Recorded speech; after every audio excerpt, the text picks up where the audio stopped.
सुप्रभात बच्चों।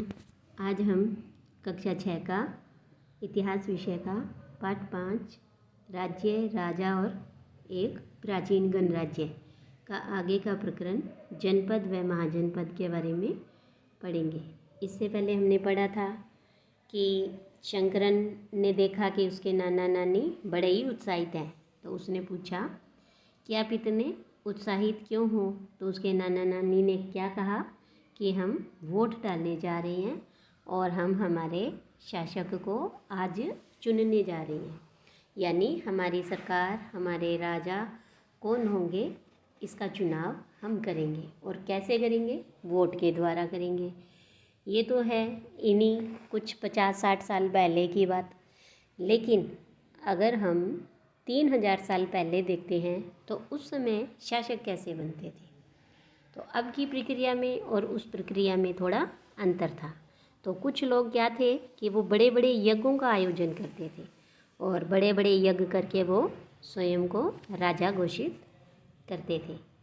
तो आज हम पढ़ेंगे जनपद के बारे में कि जनपद क्या होते हैं। तो महायज्ञों को करने वाले राजा अब जन के राजा न होकर जनपदों के राजा माने जाने लगे। यानी हमने पढ़ा था अभी कि ऋग्वेद में भी और 3000 साल पहले भी कि कुछ लोग बड़े बड़े यज्ञ करते थे, जैसे कि अश्वमेध यज्ञ। और अश्वमेध यज्ञ करने वाला जो राजा था वो शक्तिशाली माना जाता था, और इस यज्ञ में यज्ञ करने वाले राजा का स्थान ही मुख्य होता था। तो इन महायज्ञों को करने वाले राजा अब क्या हुए, वो जन के राजा ना बनकर जनपदों के राजा बन गए। जनपद का अर्थ होता है जन के बसने की जगह, यानी जहाँ पर लोग बसते हैं। और कुछ महत्वपूर्ण जनपद मानचित्र 4 में भी दिखाई गई हैं। तो मैं आपको दिखा देती हूँ मानचित्र 4 में कि ये देखो, जैसे यहाँ पर हस्तिनापुर है ना, और इसी तरह से यहाँ पर ये कौशाम्बी, मगध। तो धीरे धीरे जो ये जनपद थे वो बाद में महाजनपद भी बने। तो पुरातत्वविदों ने इन जनपदों की कई बस्तियों की खुदाई की। दिल्ली में पुराना किला, उत्तर प्रदेश में मेरठ के पास हस्तिनापुर और एटा के पास अतरंजी खेड़ा इनमें से प्रमुख जनपद हैं। खुदाई से ये पता चला है कि लोग झोपड़ियों में रहते थे और मवेशियों और अन्य जानवरों को पालते थे।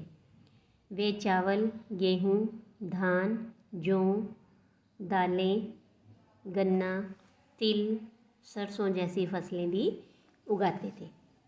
तो देखो, यहाँ एक प्रश्न दिया गया है, क्या इस सूची में तुम्हें किसी ऐसी फसल का नाम मिला है जिसका उल्लेख अध्याय 3 में नहीं है।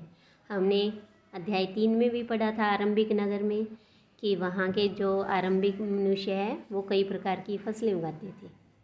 तो उन फसलों में और इन फसलों में है जैसे एक तो चावल और गन्ना, ये उस समय नहीं उगाई जाती थी। अब देखो आगे कि लोग मिट्टी के बर्तन भी बनाते थे। इनमें से कुछ धूसर और कुछ लाल रंग के होते थे। इन पुरास्थलों में कुछ विशेष प्रकार के बर्तन मिले हैं जिन्हें चित्रित धूसर पात्र के रूप में जाना जाता है। जैसा कि इसके नाम से स्पष्ट है कि इसमें लिखा हुआ है चित्रित, यानी इन बर्तनों पर चित्रकारी की गई है और ये आमतौर पर सरल रेखाओं और ज्यामितीय आकृतियों के रूप में होती थी। यानी ये जो इन पे बर्तनों पर चित्र बनाए जाते थे वो आकृतियाँ जो हैं वो सरल रेखाएं, यानी ऐसे सीधी या आडी, खड़ी, इस तरह से इन रेखाओं के या फिर ज्यामितीय आकृतियाँ होती थी। ये देखो, आपको यहाँ एक चित्र दिखाई भी गया है ना। ये देखो, ये एक पात्र है और इन पात्रों में ज़्यादातर थालियाँ और कटोरियाँ ही मिली हैं। ये बहुत ही पतली सतह के सुंदर और चिकने होते हैं और इनका प्रयोग खास मौक़ों पर लोगों को भोजन परोसने के लिए किया जाता था। इसके बाद देखो कि महाजनपद। करीब 2500 साल पहले कुछ जनपद इतने महत्वपूर्ण और शक्तिशाली हो गए कि इन्हें महाजनपद कहा जाने लगा। अब मानचित्र 4 में कुछ महाजनपदों को दिखाया गया है। अधिकतर महाजनपदों की एक राजधानी होती थी। पहले हम महाजनपद देख लेते हैं इसी मानचित्र में। ये देखो कि आपको यहाँ कई महाजनपद दिखेंगे। तो ये देखो ऐसे कुरु, हस्तिनापुर, कौशल, अवंती, उज्जैन, कौशाम्बी, राजगृह, वैशाली, वज्जी, मगध, अंग, और यहाँ पर इसके अलावा है ये देखो, इस तरह से कई जो है महाजनपद इस मानचित्र में आपको दिखाए गए हैं। और इन सभी महाजनपदों की एक राजधानी होती थी और इस राजधानी के अंदर वो क्या करते थे कि अपना यहाँ से शासन चलाते थे। कुछ राजधानियों की जो है वो किलेबंदी की गई, यानी इनके चारों ओर लकड़ी, ईंट और पत्थर की ऊंची दीवारें बनाई गई। तभी से तो किले बनने शुरू हुए थे। तो ऐसा लगता है कि लोगों ने अन्य राजाओं के आक्रमण से डर कर अपनी सुरक्षा के लिए इन किलों का निर्माण बनाना शुरू किया। कुछ राजा अपनी राजधानी के चारों ओर विशाल, ऊंची और प्रभावशाली दीवार खड़ी करके अपनी समृद्धि को बताना चाहते थे कि हम कितने ताकतवर हैं, और शक्ति का प्रदर्शन भी करते थे। इस तरह से किले के अंदर रहने वाले लोगों और उस क्षेत्र पर नियंत्रण रखना भी सरल हो जाता था। तो इस तरह की विशाल दीवार बनाने के लिए व्यापक योजना की आवश्यकता होती थी और लाखों की संख्या में ईंटों और पत्थरों का इंतजाम करना पड़ता था।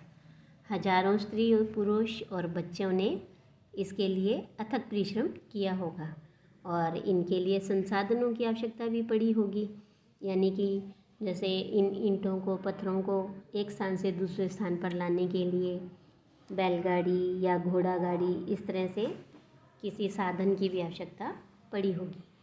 अब राजा सेना रखने लगे थे और सिपाहियों को नियमित वेतन देकर पूरे साल रखा जाता था। कुछ भुगतान संभवतः आहत सिक्कों के रूप में होता था और ये हम पाठ 8 में देख लेंगे आहत सिक्के क्या होते हैं। अब एक प्रश्न और देखिए, महाजनपदों के राजा ऋग्वेद में उल्लेखित राजाओं से किस प्रकार के भिन्न हैं। ये हमने पढ़ा था कि ऋग्वेद में राजा किस तरह से रहते थे कि वो महलों में नहीं रहते थे और ना ही उनकी कोई राजधानी होती थी और ना ही उनके पास कोई सेना होती थी और ना ही राजा का बेटा राजा बनता था। लेकिन महाजनपदों के अंदर जो राजा हैं वो बड़े बड़े महलों में रहते थे, उनकी बड़ी बड़ी राजधानियाँ होती थी और अब वो सेना भी रखने लगे थे, यानी उनके पास विशाल सेना भी होती थी।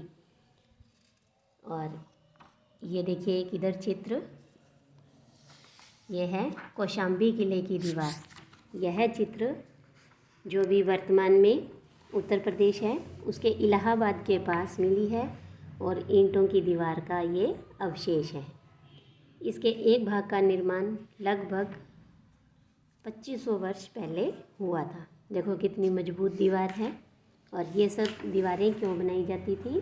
किले की सुरक्षा के लिए, ताकि कोई दूसरे राजा है वो आक्रमण ना कर सके। आज के लिए इतना ही। धन्यवाद।